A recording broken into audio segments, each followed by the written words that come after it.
So yeah, it seems to be kind of almost developing the argument that the Beatles were sort of like advocates for R&B and that did a lot to promote it. And there are artists here, I've heard several artists say it before. There's a few repeat it here, sort of Smokey Robinson and Ronald Isley, are making the point that these guys really got it. They were they did excellent covers of our music, and our own records sold more as a result because it introduced them to a wider, by which I mean whiter audience.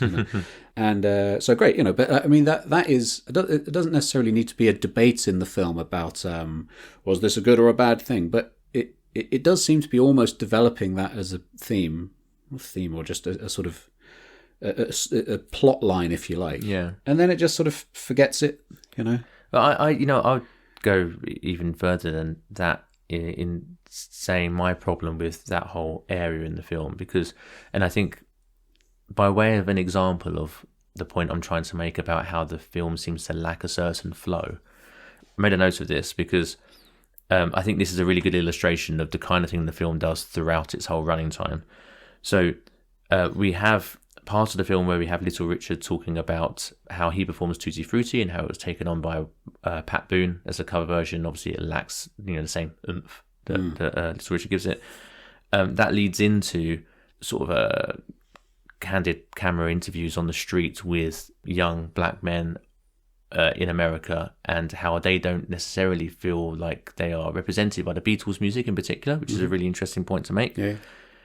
But then that goes into Paul McCartney talking about how the songs were written to be directly addressing their fans, like Love Me Do, From Me to You, She Loves You.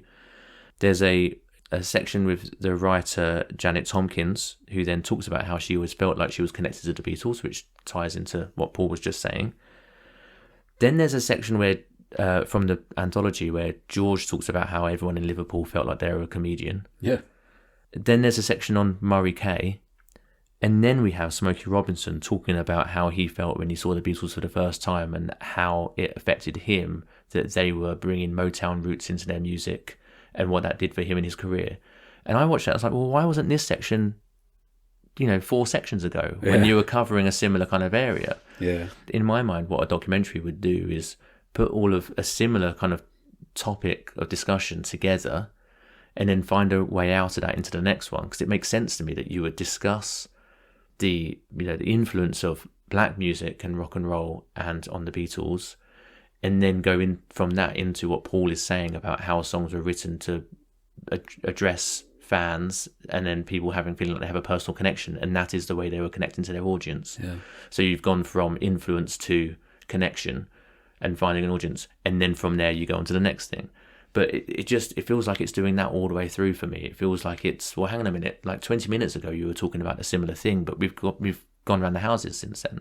Yeah, I think actually you compare that to the way that Ron Howard's 8 Days a Week documentary, which is far from perfect, but the way it handles the subject matter of the Beatles refusing to play to a segregated audience, yes, in Jacksonville, Florida, it takes that, and I think it probably doesn't spend any more than 4 or 5 minutes on it or something like that, but it's very self-contained the way it approaches it. And it's able to do it. It sort of introduces it as a concept. It has people discussing it, and then it kind of it draws its conclusions on it, if you like. Then it moves on to the next thing. I think it's kind of able to do that because it has talking head contributions. This is one of the things with documentaries where you don't have a narrator. You are slightly hamstrung by needing your talking heads to say certain things in order to justify the footage, Yeah. And so you might be led by one or the other. You might have footage that you want them to talk about, so you might prompt them to talk about it, that kind of thing. So in 8 Days a Week, they're able to do that because they have a few different people who are sort of able to make that argument and discuss it. Here, you don't really have contributions from Paul or Ringo that are able to sort of provide voiceover to let you develop that argument particularly. So you can either get your other talking heads to sort of overcompensate slightly and sort of try and get them to talk about it as much as you possibly can.